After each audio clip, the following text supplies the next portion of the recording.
પાટણ જિલ્લાના સાંતલપુર તાલુકાના વૈવા ગ્રામ પંચાયતની અંદર આવેલ અહેવાલ ગામ ખાતે સોલાર પ્લાન્ટનો પંચાયતનો વેરાના ભરતા સીલ મારવામાં આવ્યું હોવાનું સામે આવ્યું છે. તો વૈવા જૂથ ગ્રામ પંચાયતની અંદર આવેલ અહેવાલ ગામ ખાતે 105 મેગાવોટનો સોલાર પ્લાન્ટને ગ્રામ પંચાયતના વેરાના બાકી નીકળતા 30 લાખ રૂપિયાના ભરતા તાલુકા વિકાસ અધિકારી સાંતલપુર ગ્રામ પંચાયતના તલાટી કમ મંત્રી અને સરપંચની ઉપસ્થિતિની અંદર renew power solar energy company solar power પ્રોજેક્ટને પંચાયતનો બાકી નીકળતા વેરાના પૈસા ન ભરવાના કારણે સીલ મારવામાં આવ્યું હતું. પંચાયત દ્વારા કંપનીને તેમજ માલિકોને વારંવાર અનેક નોટિસો આપવામાં આવી હતી, છતાં કંપનીના માલિકો દ્વારા ગ્રામ પંચાયતનો વેરો ભરવા તૈયાર ન હોય ત્યારે તાલુકા વિકાસ અધિકારીના આદેશ અનુસાર ગ્રામ પંચાયતના તલાટી કમ મંત્રી અને સરપંચ દ્વારા 108 megawatt solar renew power solar energy કંપનીને જિલ્લાના સાંતલપુર તાલુકાના અહેવાલ ગામ ખાતે તાલુકા વિકાસ અધિકારી, સરપંચ, તલાટી કમ મંત્રી તેમજ કંપનીના જવાબદાર અધિકારીઓ તેમજ પોલીસ અને પંચોની હાજરીમાં કંપનીને સીલ મારવામાં આવ્યું હતું. તો કંપનીને સીલ લાગતા જ બીજા સોલાર પાવર કંપનીના અધિકારીઓમાં પણ ફફડાટ વ્યાપ્યો છે. અને એમને માગણા બિલ પણ મોકલાવેલું અને તે પણ માગણા બિલની અવગણના કરવામાં આવેલી અને ત્યારબાદ બીજી માગણા નોટિસ પણ એમને આપવામાં આવેલી. ત્યારબાદ ત્રીજી માગણા નોટિસ આપવામાં આવેલી. આ માગણા નોટિસ આપી પછી નોટિસ આપવામાં આવી. ત્યારબાદ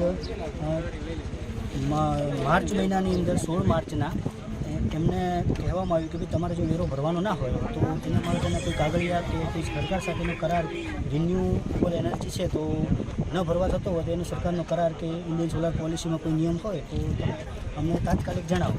એના દ્વારા કંઈ પણ જણાવવામાં આવ્યું નહીં અને પછી 20 તારીખને એમને જાણ કરી એમને લેટર આપ્યો. પછી 21 તારીખને એમને વળતાપત્ર આજે સવારે 1:38નો સમય આપવામાં આવ્યો હતો, પરંતુ 1:30 થી 22 તારીખ 3/2024ના રોજ જપ્તીની કાર્યવાહી શરૂ કરવામાં આવી અને 22/3/2024 અને 3 PM સાંજે જપ્તીની કાર્યવાહી સંપૂર્ણ પૂરી કરવામાં આવી છે.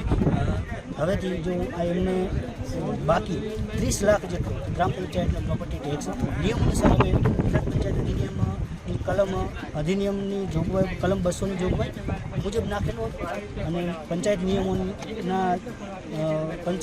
1964નું પાલન પણ કરવામાં આવેલું હતું.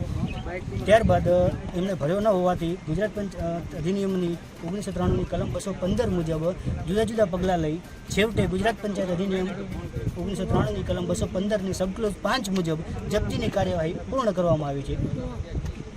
आज 22 तारीख को सांतलपुर तालुका के एवाल गांव में स्थित रिन्यू पावर जो सोलर कंपनी है, इनको हमने सील किया है. ग्राम पंचायत के हमारे जो आगेवान हैं, हमारे सरपंच, तलाटी और जो भी डेलीगेट्स हैं वो यहाँ पर मौजूद हैं. तालुका पंचायत की तरफ से तालुका विकास अधिकारी के रूप में मैं यहाँ पे हूँ. इनको हमने बहुत बार जो नोटिस दी थी जिसके बारे में हमारे तलाटी ने आपको बताया, उसके बाद मैंने खुद ने भी इनको एक नोटिस दी, पर फिर भी इनके द्वारा कोई भी ऐसा आधार या ऐसा कोई भी सबूत हमारे सामने ये नहीं प्रस्तुत कर पाए कि जिसके माध्यम से ये साबित होता हो कि इनको प्रॉपर्टी टैक्स नहीं देना है. इसलिए आज हमने कार्यवाही की है पंचायत धारा के अधिनियम के अनुसार और आज इस कंपनी को हमने सील किया है.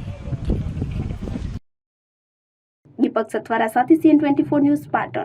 હવે જુઓ દેશ દુનિયાની તમામ ખબરો તમારી આંગળીના ટેરવે. ઉઠાવો મોબાઈલ અને ગૂગલ પ્લે સ્ટોર પરથી ડાઉનલોડ કરો અમારી CN24 ન્યૂઝ મોબાઈલ એપ.